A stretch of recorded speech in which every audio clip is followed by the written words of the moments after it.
A 40-year-old veteran returned home to bury the father he had hated for nearly 3 decades and planned to leave before the rain stopped. But on the road out of town, his father's German Shepherd suddenly broke free and ran toward a flooded bridge scheduled for demolition. Beneath it, a bus filled with elderly veterans was sinking, and the dog carried a rescue line through the violent current as if he had rehearsed that exact moment before.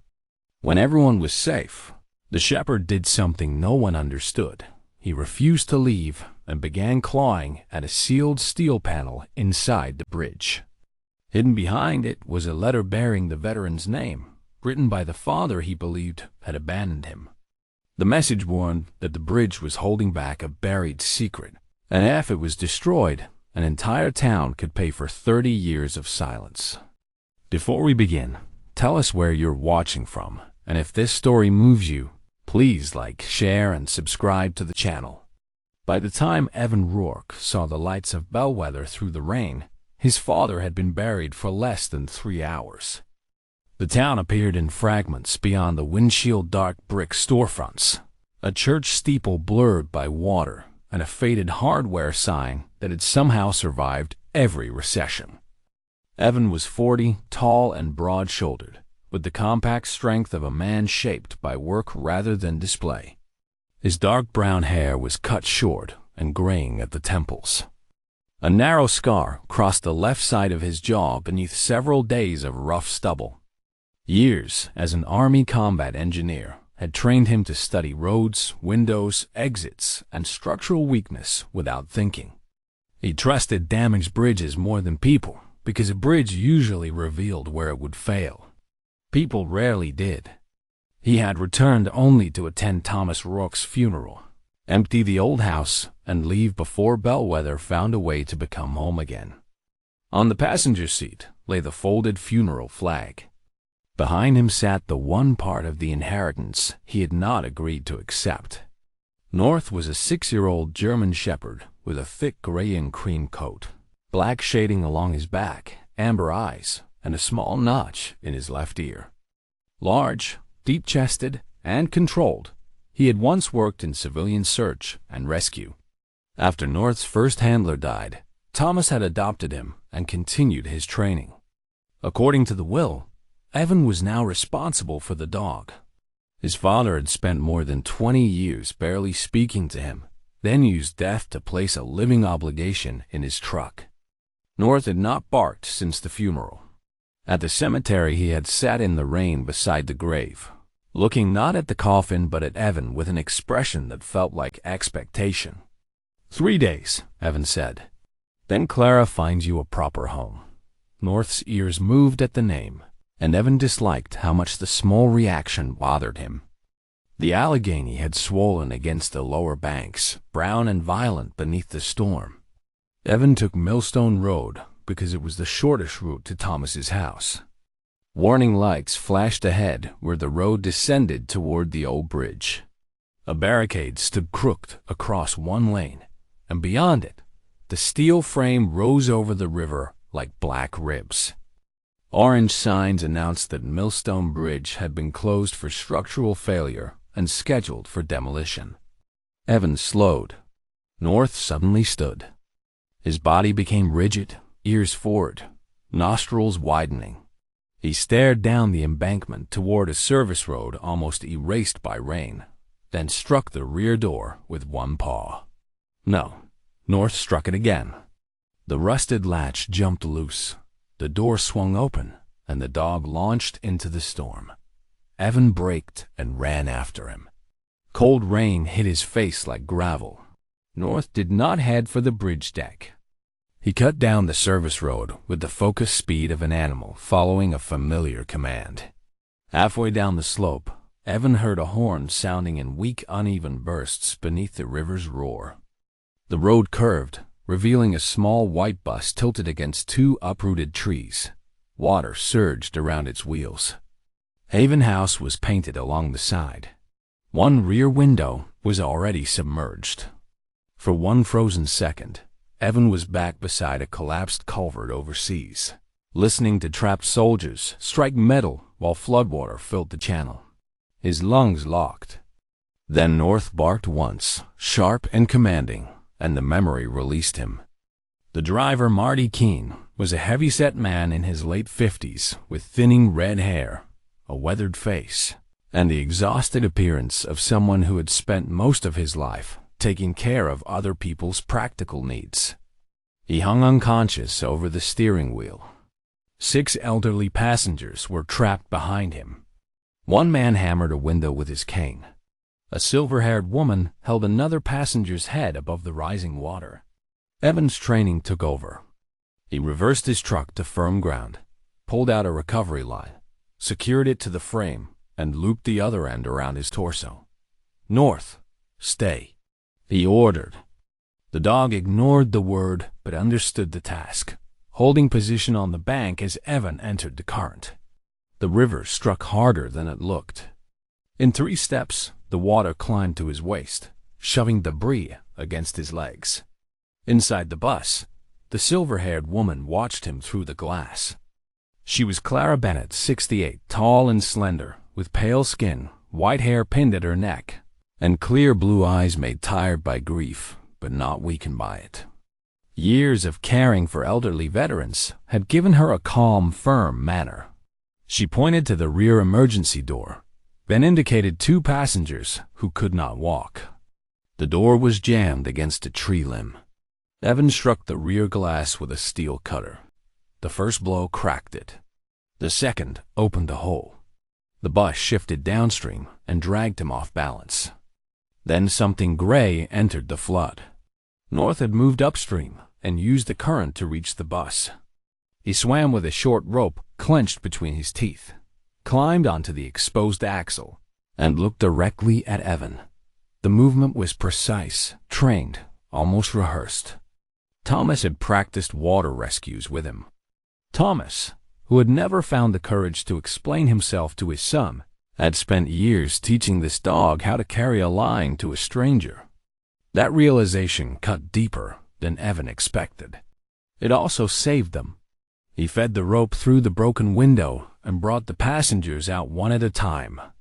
Clara refused to leave until the 2 injured men were secured. Evan carried one against his chest while North swam beside them, matching their pace. Marty regained consciousness only after water reached his shoulders. Evan broke the windshield and dragged him free. By the time volunteer firefighters arrived, all 7 people were on the bank beneath emergency blankets. But the rescue did not end the way Evan expected. While paramedics worked, North walked away and returned to the eastern bridge abutment. He ignored the firefighters calling to him and stopped before a rectangular, steel inspection plate half hidden by weeds and rusted fencing. He pressed his nose to the seam and whined. Evan followed. "North." The dog looked at him, then scratched the plate 3 times. Clara approached slowly, wrapped in a gray blanket. Thomas brought him here every time the flood siren was tested. Evan looked at her. "Why?" "He never told me." Her eyes moved from North to Evan. "He only said the dog would know when you were ready." Evan felt anger rise because grief had nowhere else to go. "My father did not know me." "No," Clara said. "But he never stopped waiting for you." North shook his head. Something metallic struck the concrete. A small brass key hung from a hidden loop inside his collar. The key opened the inspection plate. Behind it was a narrow, dry cavity built into the concrete. Evan reached inside and removed a sealed document tube. His name was written across it in Thomas's blocky handwriting. Inside was a single letter. "Son, if you are reading this, North kept his promise better than I kept mine. The eastern abutment is holding more than the bridge. Do not let them use explosives until you know what lies beneath it. Too many people will pay for my silence if you walk away now." Evan read the words twice. Rain ran down his face, cold enough to hide whatever else might have been there. Above him, a construction sign swung in the wind. "Demolition begins in 72 hours. North stood beside him, soaked and motionless, watching the bridge as if saving 7 lives had only been the first reason he had brought Evan there. Evan read his father's letter again beneath the demolition sign, then folded it into his jacket. He did not believe in messages from the dead, but the warning was too precise to dismiss. Thomas had known which abutment would be drilled, had known North would bring Evan to the hidden plate, and had known his son's first instinct would be to leave. By the time emergency crews cleared Millstone Road, night had settled over Bellwether. Clara insisted Evan follow the ambulance convoy to Haven House, a 3-story red brick building on a wooded rise above the river. Once a county hospital, it now sheltered elderly veterans, military widows, and people who had outlived everyone willing to care for them. Its halls smelled of coffee, old wool, and furniture polish. North entered as if returning from a familiar patrol, passing the reception desk and stopping beside framed photographs of soldiers, nurses, mechanics, and cooks. Evan remained near the door. The place carried too much gratitude toward Thomas. Clara had changed into dry clothes, though rain still curled the white hair around her narrow face. "You can leave North here tonight," she said, "but you cannot transfer him to me yet." She handed Evan a copy of the estate agreement. Thomas had placed North under the estate's temporary custody and named Evan as his handler for 72 hours. Only after that period could Evan formally refuse ownership. Evan nearly laughed. Even dead, his father had found a way to delay his departure. A wheelchair rolled from the corridor. Sam Ortiz was 72, broad-chested despite a weakened heart, with deep brown skin, a carefully trimmed silver mustache, and thick eyebrows that made every joke sound official. A damaged knee forced him to use the chair on bad days, but his hands remained steady, the hands of the combat medic he had once been. Sam greeted strangers warmly and old friends with insults, a habit born from losing too many people without saying what he felt. "You have Thomas's shoulders," he told Evan. "Unfortunately, you also have his face when someone offers help." Evan did not remember him.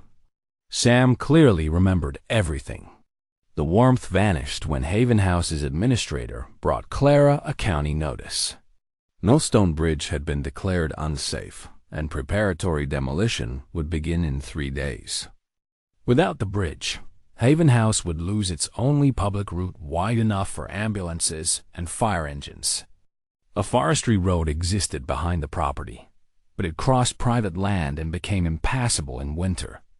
The county could order every resident relocated. "Where?" Evan asked. Clara looked down the corridor. "Wherever beds remain." Sam's smile faded. "They call it relocation because scattering sounds cruel." Victor Holly arrived before midnight, wearing a charcoal raincoat untouched by the storm. He was 57, tall and lean, with carefully combed iron-gray hair, a clean-shaven angular face, and pale eyes that appeared attentive without becoming warm. His family's factories had once employed half the town, and Victor had inherited both their influence and their talent for presenting private profit as public service. He asked after the injured residents by name, offered to pay for the damaged bus, then proposed buying Haven House, covering relocation costs, and building a memorial garden for Thomas. Some residents looked angry, others looked relieved. Victor was not threatening them. He was offering an end to uncertainty. "Why is your crew drilling the eastern abutment?" Evan asked. Victor's pause lasted less than a second.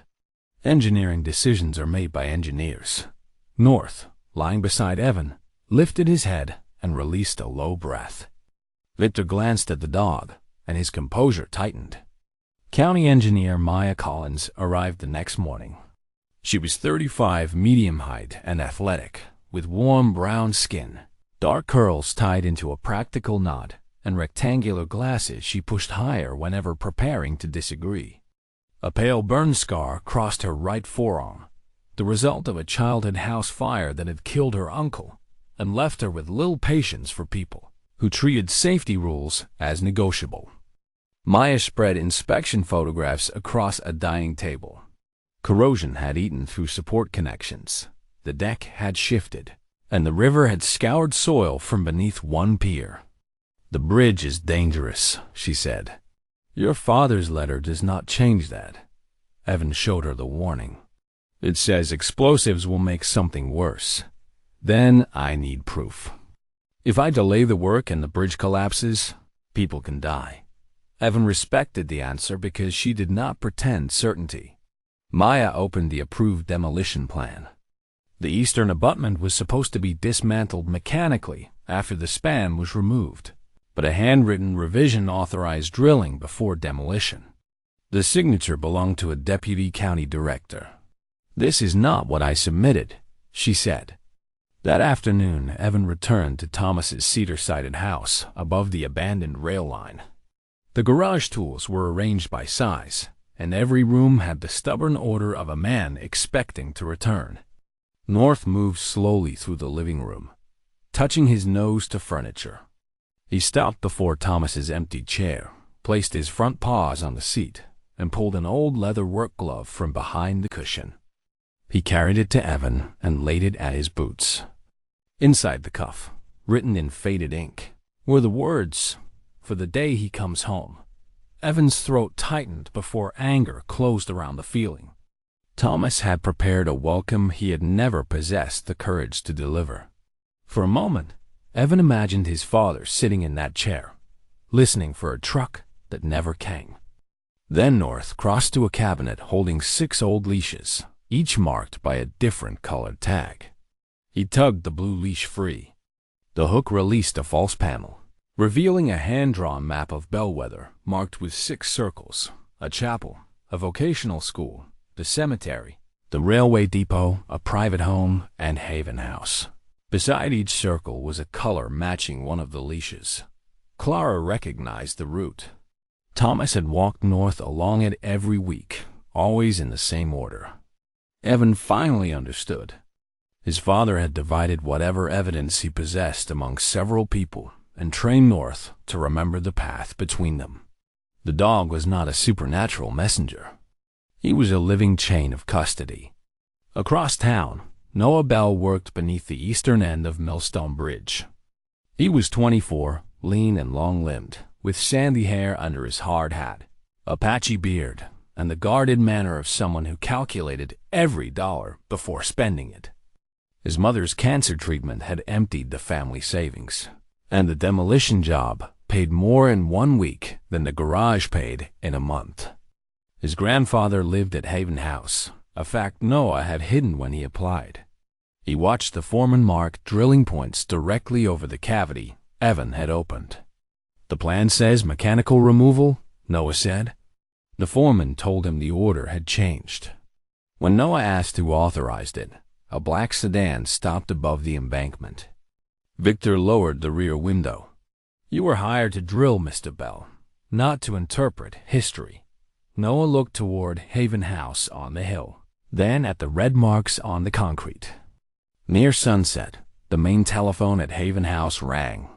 Clara answered. Silence held for several seconds before a woman's strained voice said, "Thomas did not start the fire." Clara gripped the receiver. Evan stepped closer. "Who is this?" The caller inhaled sharply. "If you find what Frank left behind, Victor Holly will know. He has waited nearly 30 years to destroy it." The line went dead.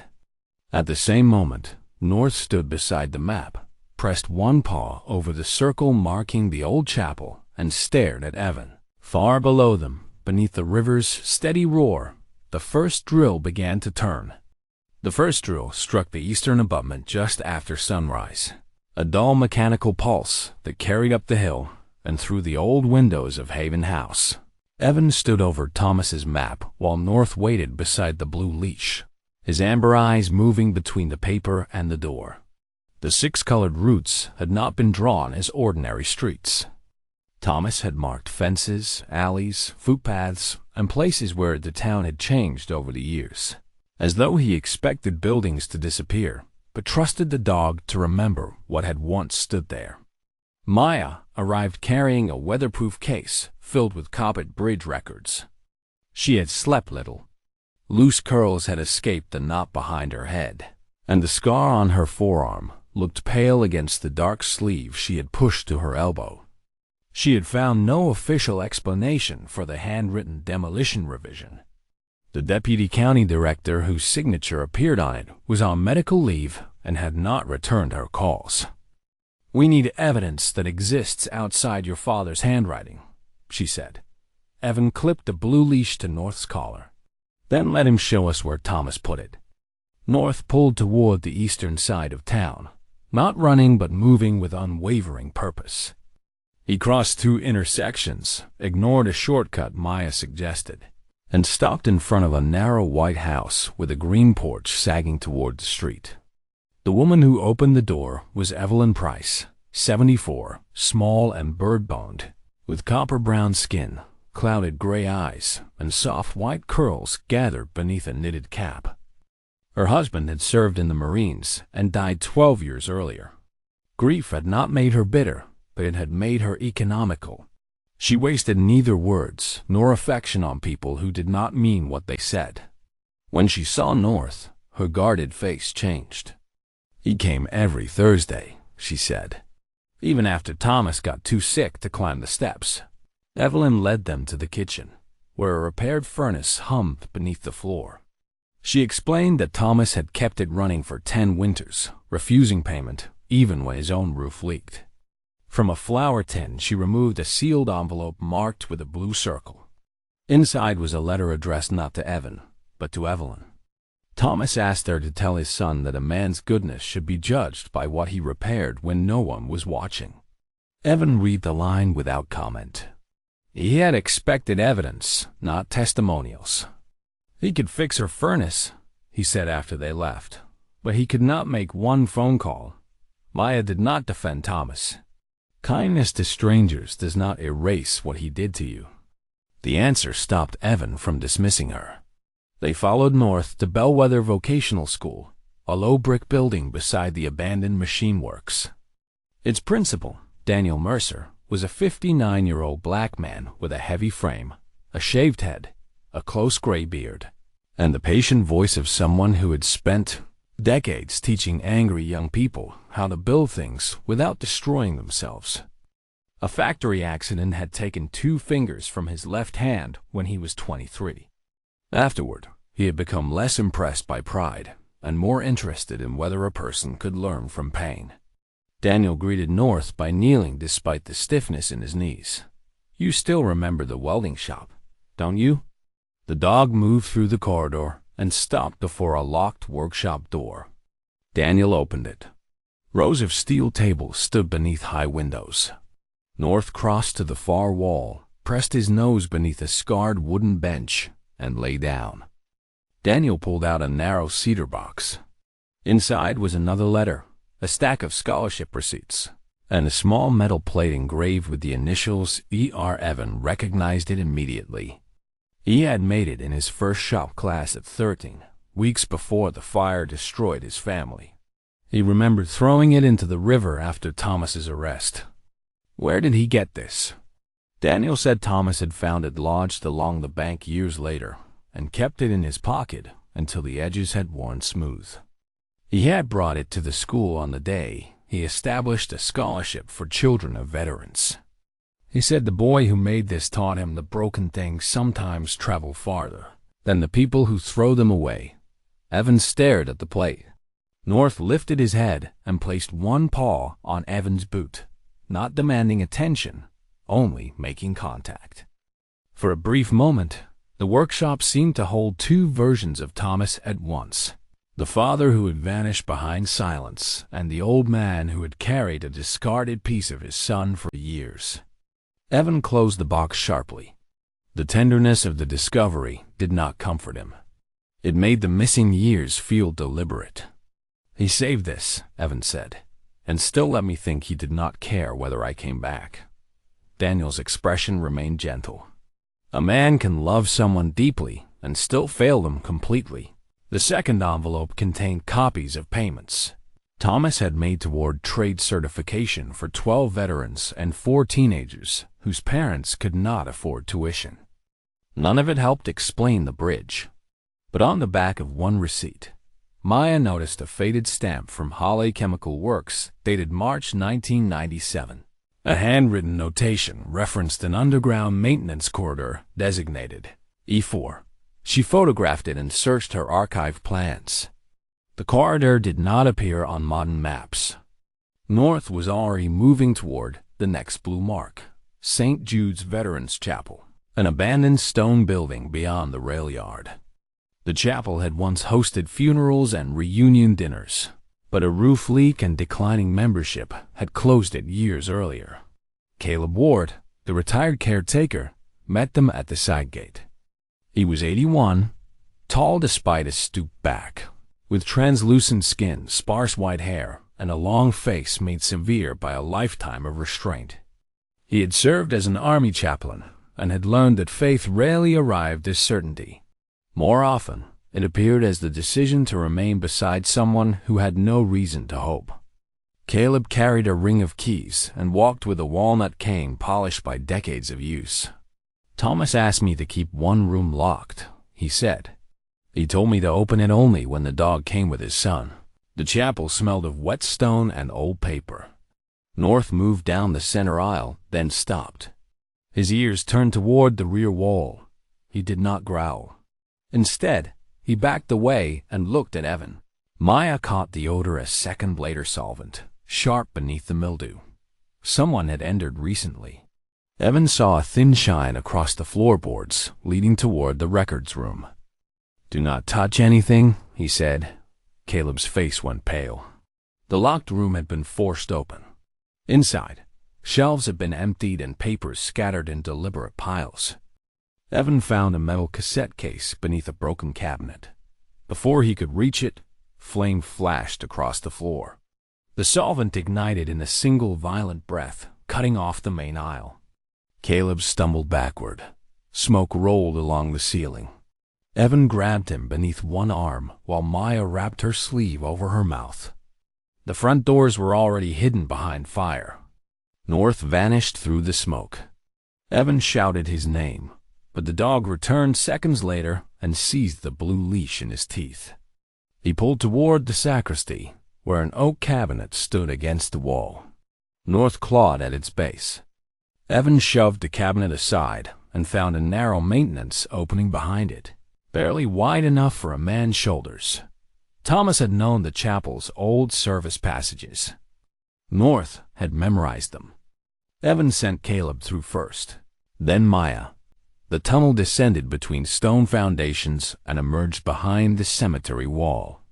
Evan came out last with North and the cassette case pressed inside his jacket. Flames broke through the chapel roof as volunteer engines arrived. Caleb watched the building burn without speaking.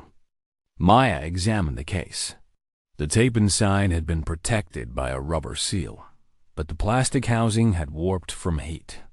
Daniel found them an old cassette deck at the vocational school and helped transfer what remained before the tape deteriorated further. Static swallowed much of the recording. Two men could be heard arguing. One was Thomas, younger and breathless. The other introduced himself only when Thomas demanded that he repeat his statement for the recorder. "Frank Dalton," the man said. "Night supervisor, Hale Chemical Works." Frank described drums of chlorinated solvent and metal processing waste moved through Corridor E4 and stored beneath Millstone's eastern approach. The company records claimed the waste had been transported out of state. It had not. "The containers are failing," Frank said. "Water is getting into the chamber." Thomas asked whether Victor knew. Frank answered with a bitter laugh. "Victor signed the delivery sheets himself.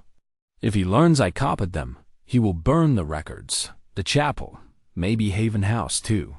The tape ended with a crash, and Thomas saying someone had entered the building.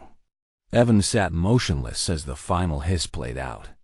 The fire that had destroyed Haven House's records in 1997 was no longer an isolated tragedy. Frank Dalton had predicted it. Maya placed the old demolition drawing beside the receipt from Hale Chemical Works. Corridor E4 ran toward the eastern bridge abutment, precisely where Victor's crew had begun drilling. Outside the school, North raised his head toward the river.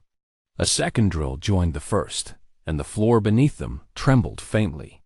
Evan closed his hand around the metal plate bearing his childhood initials. His father's private acts of kindness had changed how the town remembered Thomas. But the recording changed something more dangerous. It gave the past a living suspect. The drilling beneath Millstone Bridge stopped shortly before noon, but the sudden silence felt less like relief than preparation. Evan remained in the vocational school workshop while Maya copied the surviving audio from Frank Dalton's cassette onto 3 separate drives. The recording was damaged, yet the words that remained were unmistakable. Chemical drums, Corridor E4, Victor's signature, and a warning that someone might burn Haven House to destroy the records. Evan stood beside the steel workbench with the small plate bearing his childhood initials closed inside his fist. Each new discovery made Thomas look less like the careless drunk Bellwether remembered, and more like a man who had spent nearly 30 years arranging pieces of a truth he had never trusted himself to tell. That did not make Evan feel closer to him. It made the silence harder to forgive. Sam Ortiz called before Maya finished the copies. His normally playful voice had lost its warmth. He asked Evan to return to Haven House alone, then corrected himself after a pause. Bring the dog. Thomas would have wanted him there. Evan found Sam in the building's old physical therapy room, where rain tapped softly against the tall windows and abandoned parallel bars cast long shadows across the floor. Sam had transferred from his wheelchair to a wooden chair, though the effort left him breathing harder than he wanted Evan to notice. His broad shoulders had once filled a military uniform. Age and heart disease had softened them, but his steady hand still belonged to the medic he had been. North settled near the door, his gray and cream body alert without tension. Sam watched the dog for a long time. He looks at people the way Thomas did, he said, like he is waiting to see whether they will tell the truth without being forced. Sam began with the war, not the fire. In 1991, he, Thomas, and Frank Dalton had served in the same support unit during the Gulf War. Thomas repaired damaged vehicles and temporary bridges. Frank handled supply records. Sam worked as a field medic. Frank had been 27 then, narrow-faced and restless, with sandy hair that never stayed beneath his helmet and a habit of writing letters to his infant daughter during every quiet hour. He disliked violence, hated being called brave, and believed paperwork mattered because dishonest men depended on decent people treating records as unimportant. Thomas had been the opposite: quiet, mechanically gifted, and stubborn enough to repair equipment while everyone else was still arguing about whether it could be saved. During a night convoy, an explosion overturned their vehicle. Sam's knee was crushed, and Thomas carried him nearly half a mile while Frank kept pressure on a wound at Thomas's side.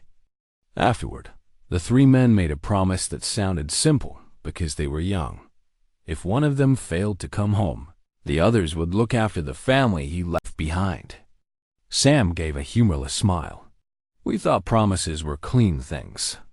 We did not understand how ugly they could become when fear got mixed into them. North rose and walked toward an old storage cabinet. He pressed his nose against the bottom drawer, then looked at Sam. The older man's face changed. From the drawer, he removed a faded canvas medical pouch that Thomas had left with him years earlier. Inside were 3 old identification tags and a photograph of the men sitting beside a military truck, all of them thin, exhausted, and young enough to believe survival would make the rest of life easy. On the back, Thomas had written, "If one of us returns alone, no family belongs to only one man." Evan had never seen his father smile the way he smiled in that photograph. North placed one paw against Evan's boot, the same quiet contact he had made in the workshop. For one suspended moment, Evan did not feel that the dead were sending him a message. He felt something more painful, that they had once been ordinary men who loved one another and still managed to destroy parts of each other's lives. After the war, Frank returned to Bellwether and became night supervisor at Hawley Chemical Works. Thomas took maintenance jobs and helped convert the abandoned county hospital into Haven House. Sam eventually joined them after his marriage collapsed under the weight of nightmares, pain medication, and the silence he used instead of asking for help. Frank discovered that Hawley Chemical had been recording hazardous waste as transported to an approved facility in Ohio, while the drums were actually being moved into the unused service corridor beneath Millstone's eastern approach. He copied delivery sheets and convinced Thomas to help him inspect the tunnel. Sam knew what they were doing, but refused to participate. "I told myself I had a bad heart, a ruined knee, and no business fighting rich men," he said. "The truth is that I was afraid." Frank planned to send the records to a state investigator. Before the meeting could happen, a fire started in Haven House's archive wing. Thomas arrived first because he had been repairing a heater in the building that evening. He pulled residents through smoke-filled hallways and returned 3 times. On the 4th attempt, he found Frank beneath a collapsed shelf in the records room. Frank was still alive long enough to say the original ledger had been moved and that someone from Holla had seen him making copies. Thomas tried to carry him out, but the ceiling failed. Frank died before the firefighters reached them. Investigators later found a portable heater near the point where the fire had started. It belonged to Thomas, bore his fingerprints, and had a damaged fuel line. Witnesses remembered smelling alcohol on his clothes. Sam explained that the odor had come from solvent and spilled antiseptic, but by then the town had already decided what kind of man Thomas was. Evan's voice remained controlled. Why did he confess? Sam lowered his eyes. 2 days after the fire, Thomas received an envelope containing photographs of 12-year-old Evan outside his school, boarding his bus and playing near the river. One image showed Evan asleep through his bedroom window. With the photographs came a copy of the bus schedule and a message stating that accidents happen to children whose fathers could not leave the past buried. The original delivery records had vanished. The heater belonged to Thomas. Frank was dead, and Sam refused to testify because he feared whoever had taken the photographs would come for everyone at Haven House. Thomas accepted a plea agreement for criminal negligence, believing a shorter case would remove Evan from public attention. "He ordered your mother to take you away," Sam said. "He made her believe he had been drinking because he thought anger would keep both of you from coming back." Evan stepped away from the table. His body wanted movement, distance, something physical he could repair. Instead, there was only the knowledge that Thomas had chosen for him. "He let me build my entire life around a lie." Sam's eyes filled, but he did not ask for sympathy. "Yes, and you helped him." "Yes." Sam's honesty was more difficult to strike than an excuse would have been. "I called it loyalty for years," he continued. "But loyalty without courage becomes permission. Thomas lost his son. Frank lost his life. And I kept a roof over my head by pretending silence was the same as keeping a promise." A woman waited in the corridor when Evan left the room.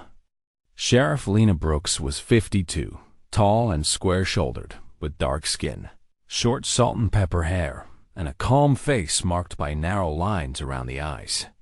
She wore no makeup and carried herself with the controlled patience of someone who had spent decades speaking gently to frightened people and firmly to powerful ones. Lena's father had been a young patrol officer during the 1997 investigation. His reputation for discipline had shaped her career, but his refusal to discuss the fire had always troubled her. After hearing about the chapel recording, Lena searched the locked chest he had left behind when he died. She now held a black notebook wrapped in wax cloth.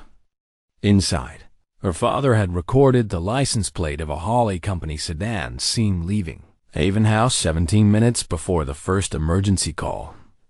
The official report placed that same vehicle across town. A later entry admitted that his captain had ordered him to change the time after receiving a call from the county commissioner. Lena's jaw tightened as she spoke. My father spent the rest of his life teaching me that the badge means nothing if the report is false. He never told me he had learned that lesson by failing it. She would reopen the fire investigation, but the notebook alone could not prove who started the blaze. It could, however, establish official interference and justify requests for archived records. Maya joined them in the Haven House basement with historic engineering plans spread across an old laundry table. She had compared Frank's description of Corridor E4 with construction surveys from the 1970s. The eastern abutment had been poured directly against the sealed industrial passage. Behind it lay compacted clay designed to isolate the tunnel from groundwater. The abutment is acting like a retaining wall, she explained. If the demolition crew fractures it before we know what is inside, river pressure could force water through the corridor and carry anything stored there downstream. The theory was structurally sound, but they still needed current chemical samples, the original delivery ledger, or physical access to the chamber. Evan looked at Thomas's map. 4 circles remained. North approached Sam, who removed a small sealed envelope from inside his vest. Thomas had given it to him 6 months earlier, with instructions to wait until Evan had heard the truth about the fire. The letter contained only one sentence. Frank never came home, but the road to what he protected begins where Bellwether buried his name. At dusk, Evan, Maya, Lena, Sam, and North stood before Frank Dalton's memorial marker in the veterans section of the cemetery. There was no body beneath it. Frank's family had scattered his ashes and left town after the fire. North walked around the stone once, lowered his nose to the wet grass, and began pulling toward the abandoned railway station beyond the cemetery wall.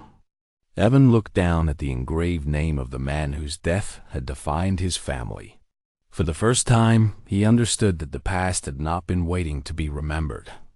It had been waiting for the last frightened witness to stop calling his silence loyalty. North pulled beyond Frank Dalton's memorial marker and through a gap in the cemetery wall, following a narrow footpath buried beneath wet leaves. The abandoned Bellwether railway station stood less than a quarter-mile away, its brick walls dark with rain and its platform roof sagging toward tracks that had not carried passengers in 20 years. Thomas's map marked the station with a yellow circle, but there was no yellow leash in Evan's hand. North did not hesitate. He crossed the platform, past the board and ticket windows, and stopped before a row of rusted storage lockers inside the old baggage room. Sam remained near the doorway, breathing heavily after the walk from the cemetery. Maya examined the locker numbers, while Lena searched the room for signs of recent entry. Evan found a strip of yellow tape wrapped around the back of Frank's military identification tag inside Sam's medical pouch. Beneath it, Thomas had written 2 numbers, 3 and 17. Locker 317 opened with the brass key they had found behind Frank's memorial plaque. Inside rested a canvas field bag, a small bundle of letters, and a framed photograph of a young Frank holding a baby girl. He looked nothing like the frightened voice on the cassette. He was smiling, his sandy hair falling across his forehead while the infant slept against his chest. On the back, in Frank's handwriting, were the words, "Rebecca, whatever they tell you about me, I did not leave because I stopped loving you." A woman's voice came from behind them. "He never got the chance to give me that." Rebecca Lane stood beneath the broken archway leading to the platform. She was 54, medium height, and slender, with olive-toned skin, shoulder-length dark hair streaked heavily with silver, and brown eyes that seemed to study every exit before settling on a face. A faint scar divided her left eyebrow. She wore a rain-darkened wool coat and carried herself with the guarded composure of someone who had spent most of her life expecting a knock at the door. Frank Dalton had been her father, though she had not used his surname since childhood. After his death, her mother moved them to Maryland, remarried, and changed Rebecca's name in the hope that distance would make them invisible. Rebecca became a public records archivist, a profession she chose because she had grown up knowing that destroyed documents could erase a man more completely than death. Lena approached carefully and identified herself. Rebecca looked at the badge, then at Evan. "You have Thomas's eyes," she said, not his expression. Thomas always looked like he was apologizing before he spoke. Evan asked whether she had made the anonymous call. Rebecca nodded. She had returned after receiving a final letter from Thomas 2 weeks before his death. He instructed her not to contact Evan unless North brought him to the railway station. "Your father trusted routes more than telephones," she said. "He believed every call could be monitored and every letter could be intercepted." North walked to her without command. Instead of displaying suspicion, he pressed his muzzle against her hand. Rebecca's composure broke. She knelt, buried her fingers in his gray and cream fur, and whispered, "You remember me." Thomas had taken North to visit her twice in the previous 3 years, always in another town, always under the excuse of delivering old photographs. Evan felt the old anger stir. His father had traveled hundreds of miles to keep a promise to Frank's daughter, but had never crossed a shorter distance to face his own son. Rebecca opened the field bag. It contained Frank's military tags, several family photographs, and 12 pages torn from a chemical transport ledger. Each page listed drums of chlorinated solvents, degreasing compounds, and metal processing waste supposedly shipped to a licensed disposal facility in Ohio. Besides several entries, Frank had written the same notation, E4.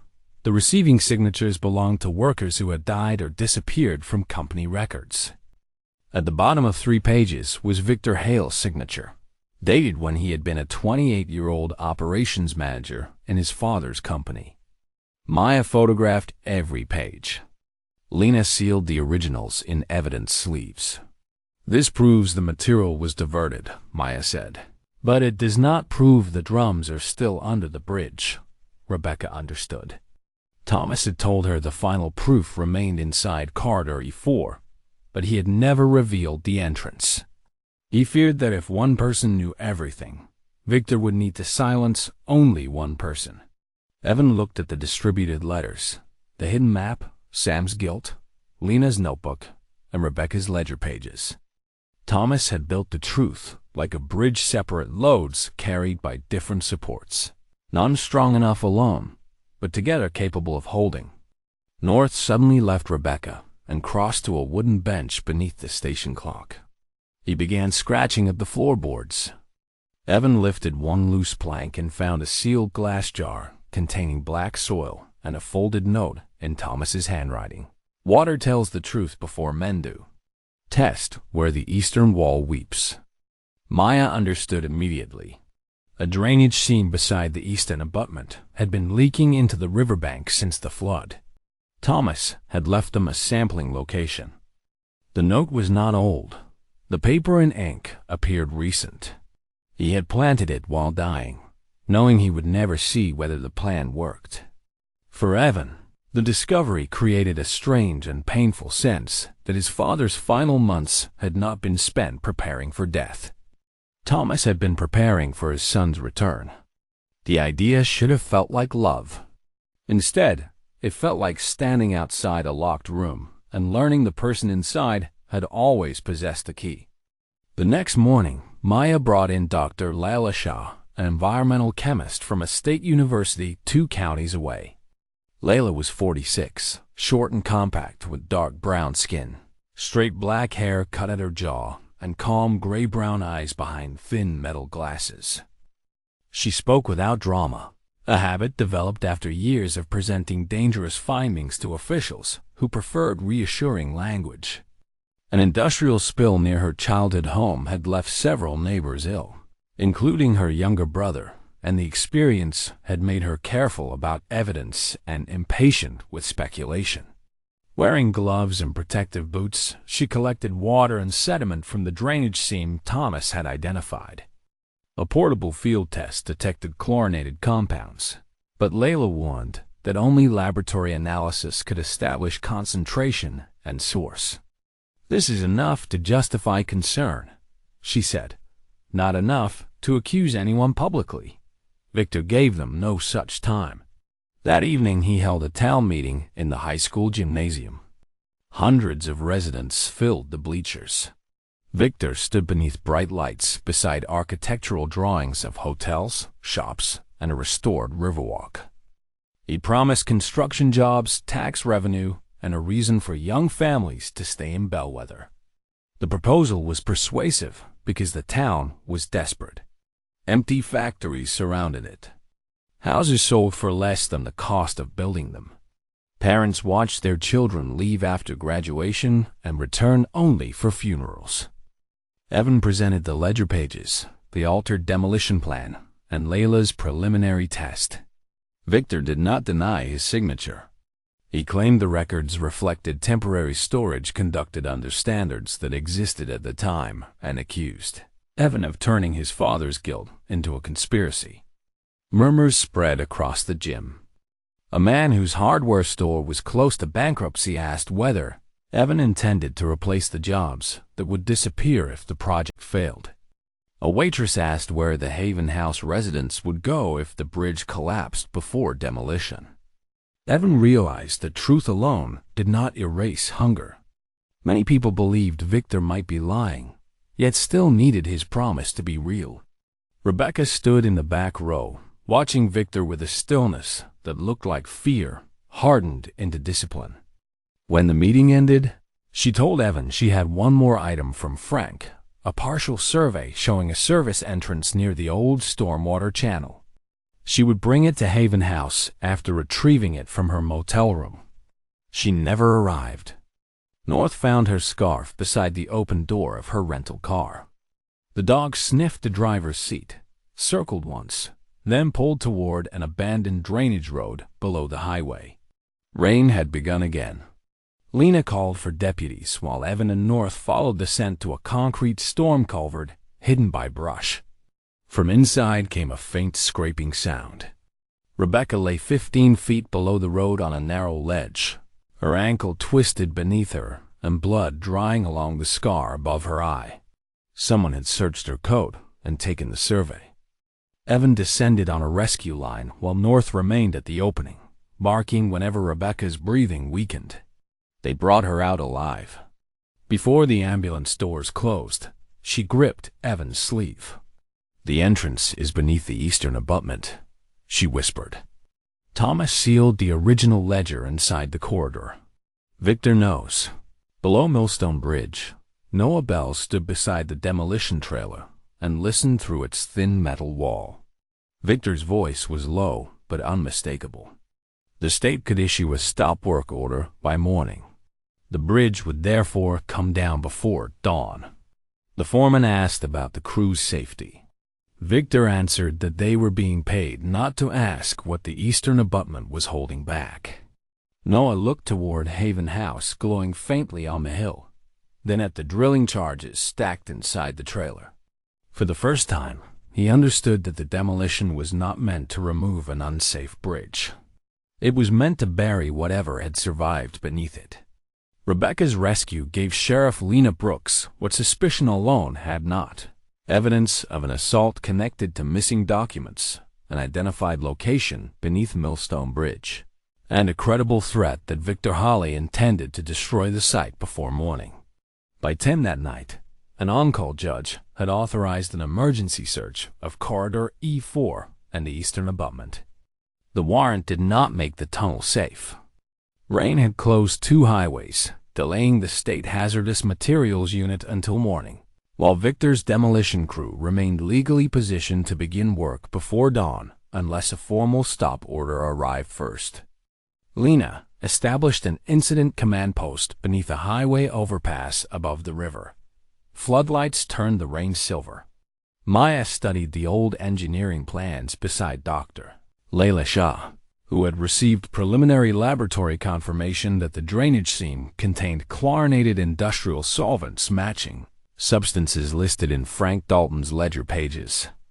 The concentrations near the river were low but significant, suggesting that the sealed chamber had begun leaking rather than fully ruptured. Captain Owen Price commanded the volunteer rescue team. He was 44, thick through the shoulders, with a shaved head, a reddish beard cut close to his square jaw, and pale skin weathered by 2 decades of winter fires and river recoveries. Owen rarely raised his voice. Years earlier, he had lost a young firefighter after ignoring a damaged floor warning, and since then he treated caution not as fear, but as a debt owed to everyone under his command. He agreed to a limited entry only after gas monitors showed breathable air in the accessible section of the storm channel. Evan, Maya, Owen, and 2 firefighters would enter wearing respirators, waterproof suits, helmets, and safety lights. North wore a search harness, protective boots, and a compact light fixed above his shoulders. Lena would remain outside to coordinate the warrant, communications, and arrest authority. Layla would monitor air and water readings remotely. "The first alarm, you come out," Owen told Evan. "The first movement in the ceiling, you come out. The dog turns back, we all turn back." Evan checked North's harness.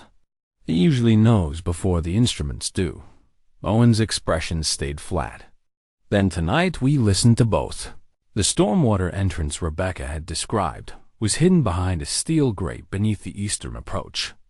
Someone had recently cut and rewelded 2 of its bars, disguising an opening large enough for a person. Beyond it, the channel narrowed into a concrete passage where water flowed around their boots. Old electrical conduits clung to the walls like dead vines. Maya identified faded markings from Holley Chemical Works, including an arrow labeled E4. The air smelled of wet stone and rust, not the sharp solvent odor Evan expected. That absence unsettled him more. It meant the waste was still sealed somewhere deeper, concentrated behind concrete and clay. North moved in front without pulling, pausing at each junction to test the air. The passage descended beneath the bridge. Every vibration from the river traveled through the ceiling. For Evan, the confined space began to change. The concrete became the inside of a damaged culvert overseas. The rain became distant gunfire. He saw a younger soldier trapped beneath a collapsed section while Evan calculated loads, angles, and rescue time until the numbers became an excuse for being too late. His breathing shortened.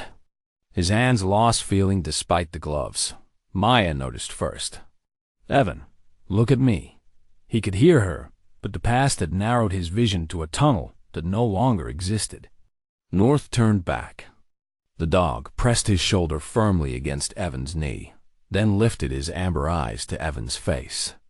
He did not bark or whine. He simply remained there, warm and steady beneath the harness, demanding nothing except attention. Evan placed one hand on the thick gray and cream fur at North's neck and counted the dog's breaths. 4 in, 4 out. The concrete returned to the present. "I'm here," Evan said, though he was not sure whether he meant himself or the dog. North stepped forward only after Evan did. Corridor E4 opened into a wider service chamber, reinforced with old steel ribs. Rows of corroded drums stood behind a cracked secondary wall. Some collapsed inward, but most still upright. Black residue marked the floor around one seam. Maya's face tightened behind her respirator. She photographed the chamber and read serial numbers aloud while Lila recorded them from outside. The numbers matched entries in Frank's pages. Near the rear wall, North stopped before a welded pipe set horizontally into a maintenance recess. The pipe was newer than everything around it. Evan found a set of small tool marks shaped like the teeth of Thomas's favorite locking pliers. He cut through the ceiling band and pulled out a waterproof bundle containing the original transport ledger, several rolls of 35mm film, and a compact digital recorder wrapped in oilcloth. Thomas had placed the package there within the last few years, after the tunnel had officially been forgotten, but before illness weakened him. Maya secured the ledger and film in evidence bags. Evan activated the recorder. At first, there was only Thomas breathing. The sound was thinner than Evan remembered, shaped by the cancer that had taken him. Then his father's voice filled the underground chamber. "Evan, if North brought you this far, then you already know I lied. What you may not know is that I kept lying after the danger passed." North sat beside the recorder and tilted his head at the familiar voice. Thomas said that he had first remained silent because men connected to Halle had photographed Evan and threatened his life. Years later, when the immediate threat faded, Thomas still did not call. Shame had hardened into habit. He feared that explaining himself would sound like a request for forgiveness he had not earned. "I told myself distance kept you safe," Thomas continued. "The truth is that distance also kept me from hearing what my choices did to you." Evan lowered his eyes. Thomas admitted that helping Haven House, supporting Rebecca, and preserving Frank's evidence had become easier than facing his son.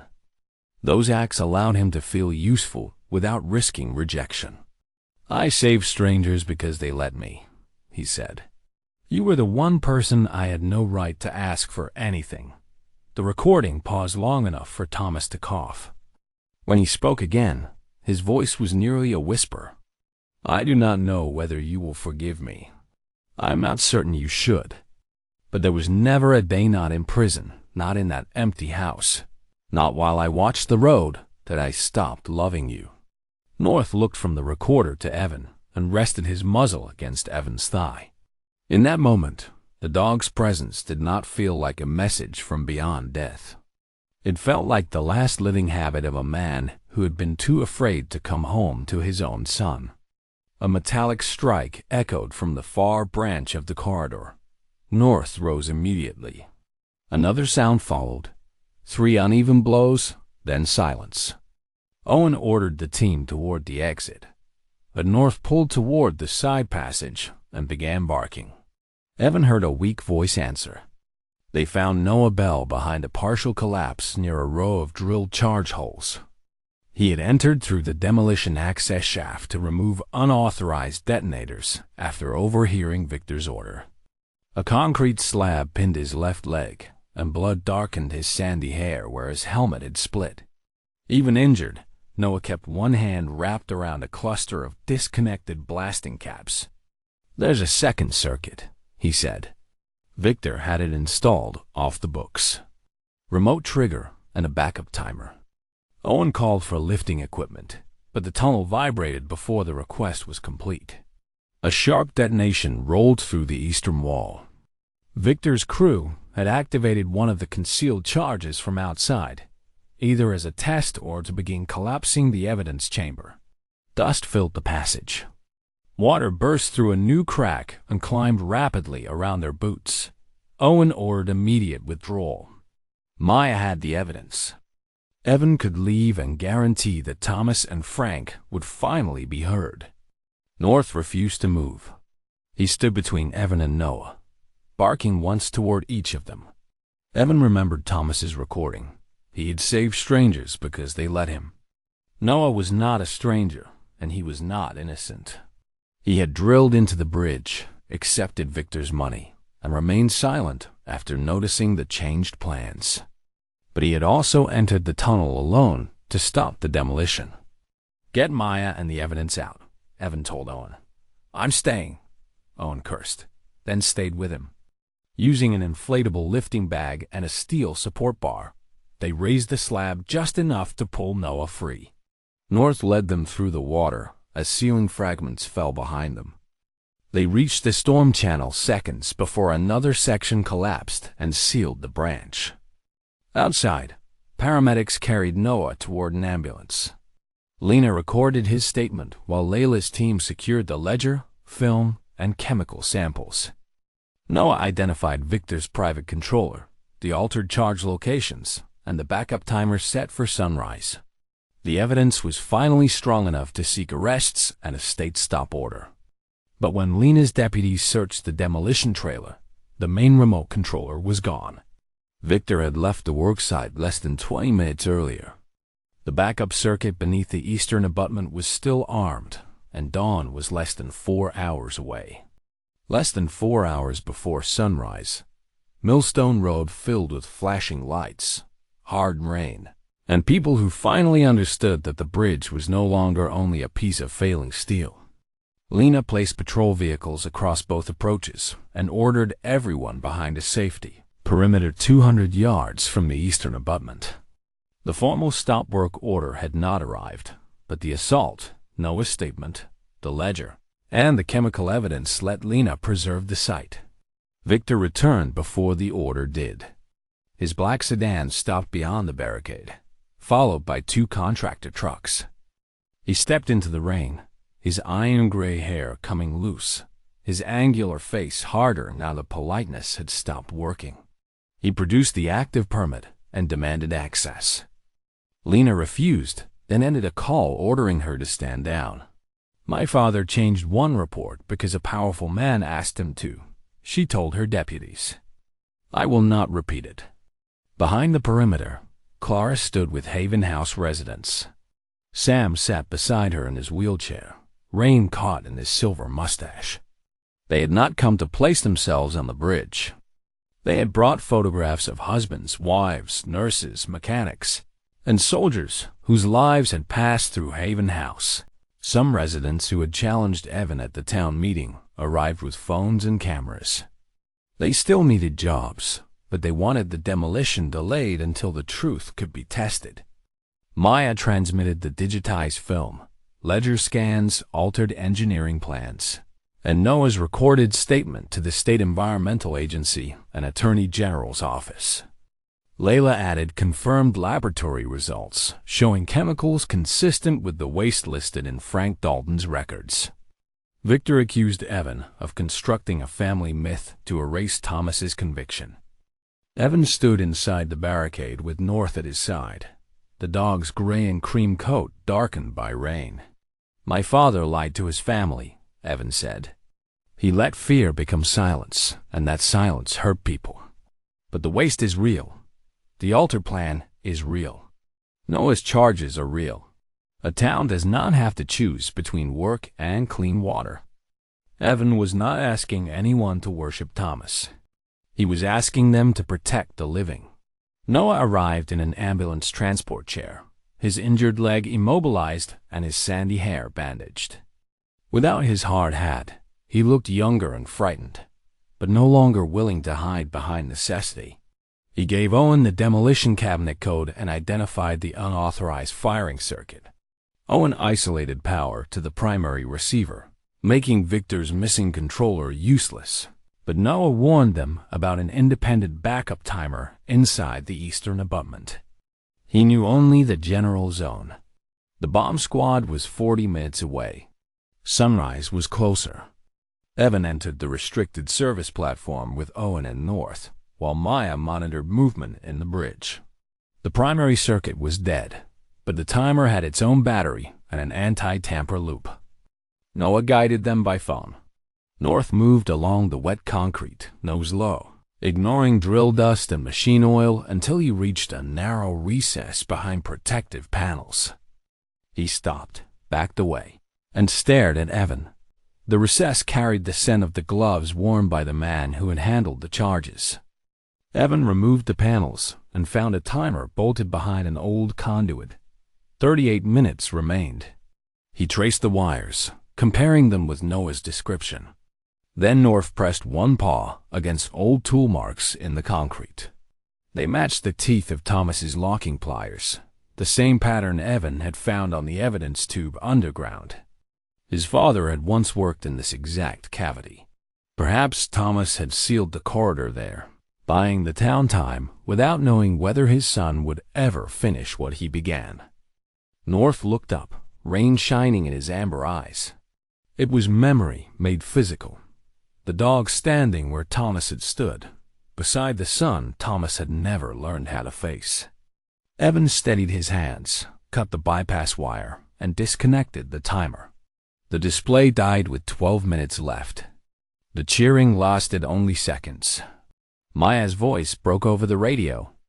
River pressure had opened a fracture in the eastern wall, and black water was seeping from the base. Layla's field monitor showed solvent concentration rising. Even without an explosion, contaminated water could enter the river. Evan shifted from bomb disposal to structural response. The old plans showed an overflow culvert that could divert clean floodwater away from Corridor E4, but its gate had not moved in decades. Owen brought cutting tools. Noah directed workers through the obsolete valve system from his chair.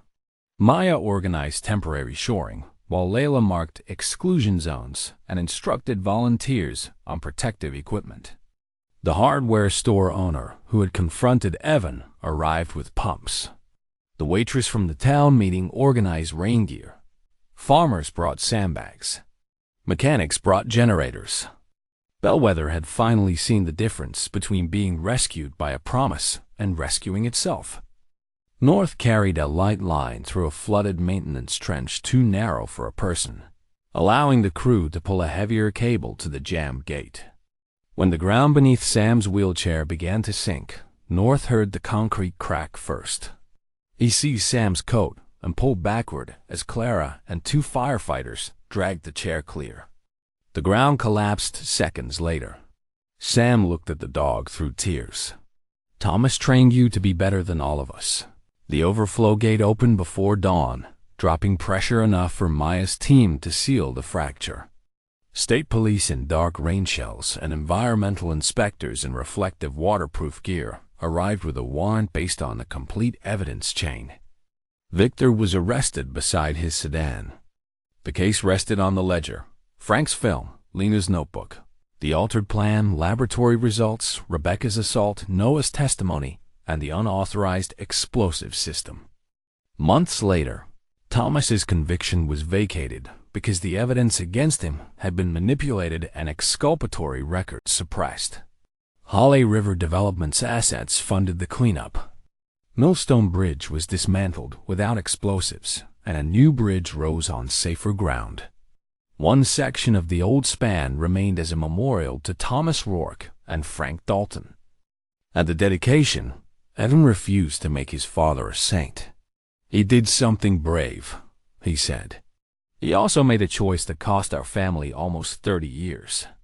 Loving someone honestly means telling both truths." Evan kept Thomas's house and reopened the workshop as a free training center for veterans and young people who could not afford college. Noah became its first apprentice, then stayed to teach job site safety. Lena released her father's notebook for police ethics training. Rebecca moved near Haven House to finish a book about Frank. Sam told his full story without asking to be excused. On the first clear evening of spring, Clara gave Evan the final letter Thomas had left with her. Evan read it beside the river, while North rested against his leg.